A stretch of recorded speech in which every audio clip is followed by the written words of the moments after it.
Bom, pessoal, a ideia de gravar essa apresentação veio de uma demanda dos meus próprios pacientes, porque a consulta, apesar de ser uma consulta bem completa, eu fico mais ou menos aí de 1h30, 2 horas com cada paciente, às vezes a gente passa muita informação e os pacientes acabam me perguntando assim, Diogo, não teria como você me mandar isso escrito? Você vai ter alguma coisa para me orientar após isso?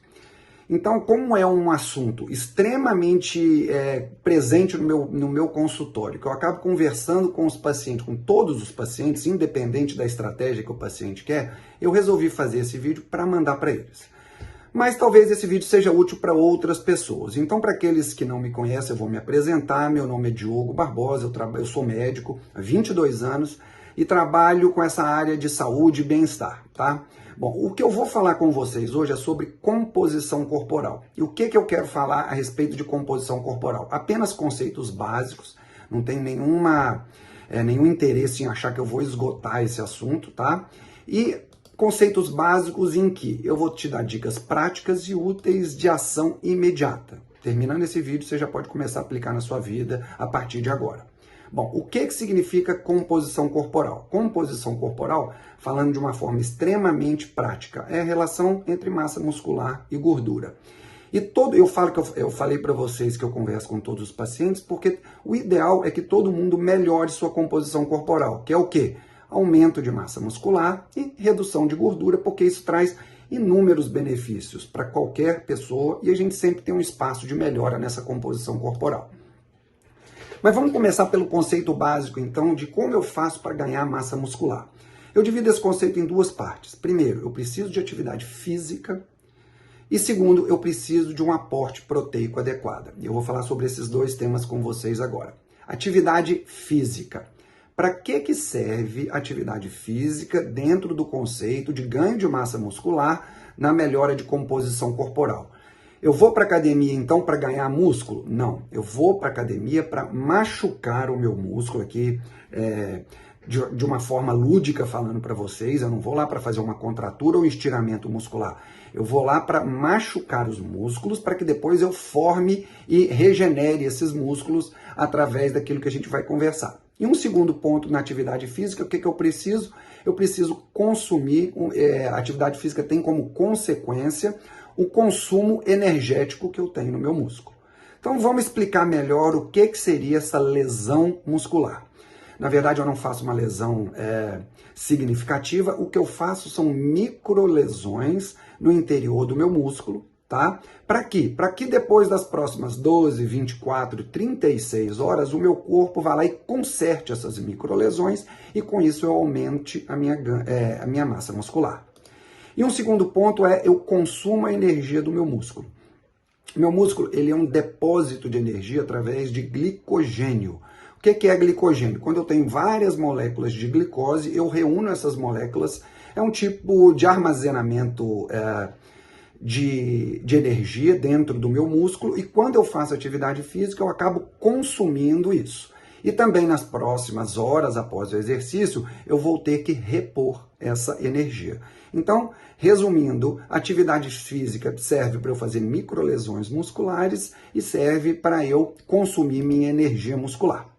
E o outro aspecto da ganho de massa muscular seria o quê? Aporte proteico adequado. E aqui fazendo uma alusão aqui, vamos supor que o meu músculo seja uma parede, tá? Então, meu músculo é considerado uma parede, a proteína que eu consumo, ela é o tijolo. Então, não tem como eu fazer uma parede sem tijolo. Então, eu preciso de um aporte proteico adequado. Porém, lembrando que a proteína que eu consumo, ela não é diretamente absorvida, ela tem que ser digerida e ser transformada em aminoácido para que eu consiga absorver. Então, aí eu preciso de outras partes do meu corpo funcionando. Entre elas, o estômago, o intestino, para que eu faça a digestão adequada. Da digestão, eu absorvo os aminoácidos, certo? E o quanto eu preciso de proteína por dia? Teoricamente, quando eu quero ganho de massa muscular, manutenção de massa muscular e ganho de massa muscular, eu preciso aí de 1,5 a 2 gramas de proteína por quilograma por dia, no mínimo.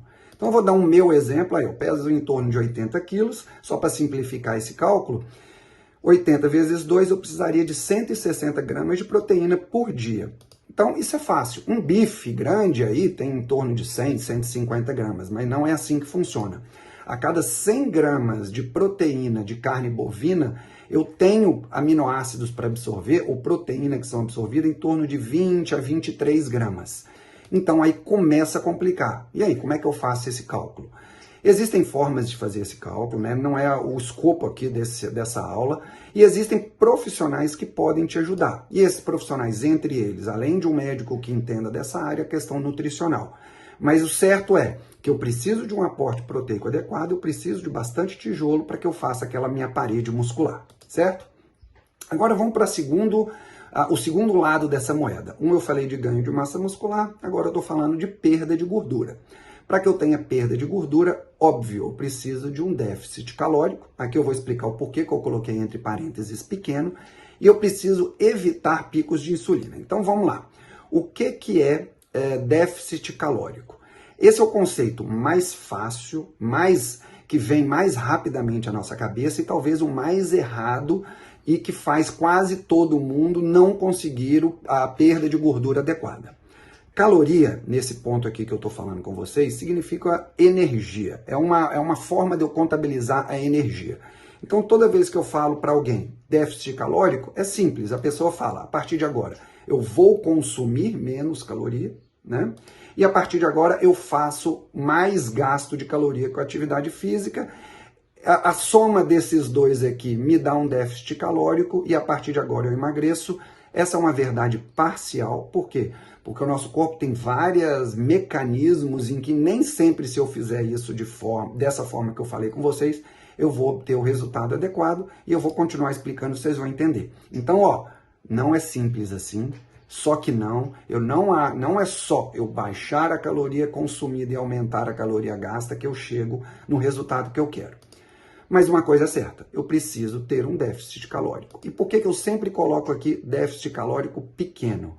Porque a maioria das pessoas, se não 100%, não consegue fazer uma restrição ou viver em restrição alimentar por muito tempo. Então, o que é o ideal? Que eu corte um pouco as calorias de uma forma leve e constante. Isso significa constante para o resto da vida.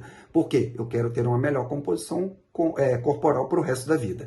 E o que eu tenho que priorizar inicialmente? Priorizar alimentação saudável, alimentação principalmente, se possível, orgânica e o menos industrializada possível, certo? Porque se eu cortar demais as calorias, o que vai acontecer? Eu não vou ter energia nem para fazer atividade física. E a gente viu que a atividade física é fundamental para o ganho de massa muscular, que é fundamental para a melhora da composição corporal, certo? Talvez aqui um nutricionista ou um profissional de saúde também possa te ajudar de forma mais adequada. E agora um conceito que talvez não seja tão simples para a maioria das pessoas, mas que eu vou tentar simplificar ao máximo aqui para vocês. Evitar pico de insulina. Em primeiro lugar, vamos começar pela insulina. O que é a insulina? Insulina é um hormônio produzido por onde? Pelo pâncreas, que é um órgão que a gente tem aqui na cavidade abdominal, entre o intestino, o fígado e o estômago e o baço ali, ele é bem superior ali. E o que o pâncreas faz?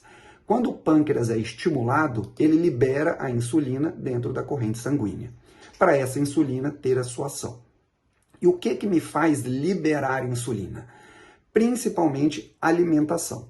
E dentro da alimentação, principalmente alimentos hoje muito comuns na cultura ocidental. Entre eles o açúcar, é um grande estimulador de liberação de insulina, e entre eles os carboidratos.